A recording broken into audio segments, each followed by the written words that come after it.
ঘটিকার সময় আমার জানুয়ারি প্রথম খণ্ড থেকে একটা মেয়ে কিডন্যাপিং হয়েছে।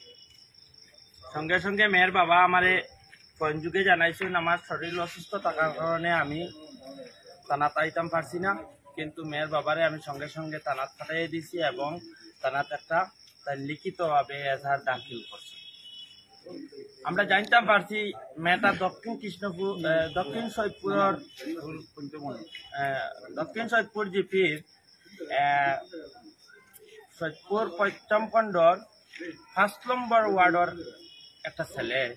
এই মেয়েটারে মাইনর মেয়ে, তার বয়স এখনো 17 বছর হয়েছে না।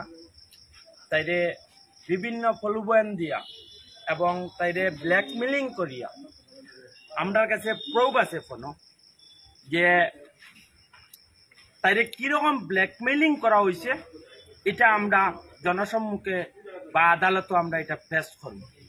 তাই আমরা সুনাই পুলিশকে অবগত করার পর আজকে সকালে মেয়েটাকে রিকভারি করা হয়েছে। এখন পর্যন্ত আবার এখনো অ্যাকিউজ যে আসামি যে ছেলেটা এখনো পর্যন্ত রিকভারি হয় নাই। কিন্তু আমরা পুলিশকে ধন্যবাদ দিতে চাই যে আমার সুনাইর এসআই ম্যাডাম এই ছেলের একজন মা এবং বোনকে কেন প্রাথমিকভাবে আটক করে রাখছেন এবং থানা জিজ্ঞাসাবাদ চালিয়ে যাইতা।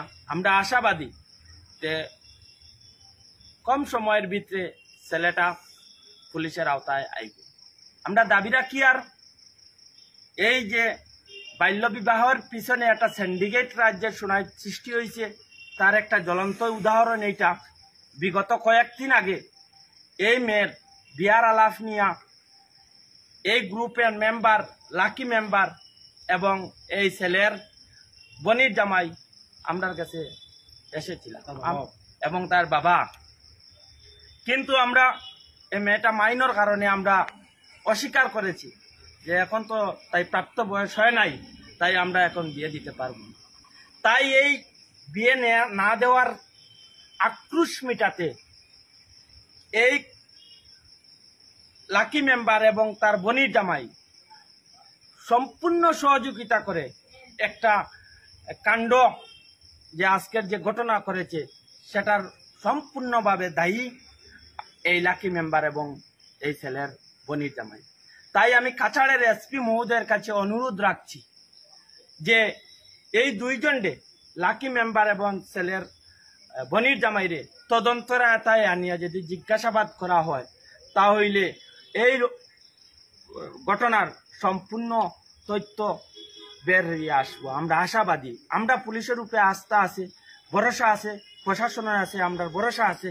এই বলি আমরা দাবি রাখি আর আজকের রাতকের ভিতরে আমরা আশাবাদী হয়েছে মেয়েটা রিকভারি করিয়া এখনো উজালাত ফাটানি হয়েছে।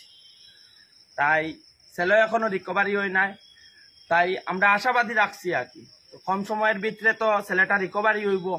আর এই আসল এই ঘটনার যারা নায়ক কে বা কারা, এই বাল্য বিবাহর আলাপ নিয়ে একজন প্রতিনিধি হয়ে কিরকম আসলেন এবং মেয়ের বনির জামাই আসলেন এবং বাবা আসলেন, এটার রেশ মিটাতে না মিটাতে এই যে কিডন্যাপিং ঘটনা ঘটাইছেন তা আমরা তীব্র ভাষায় নিন্দা এবং ধিক্কার জানাই তাদেরকে। যে একজন অভিভাবক হিসাবে আসাম গভর্নমেন্টে আমরা স্যালুট জানাই, ধন্যবাদ জানাই।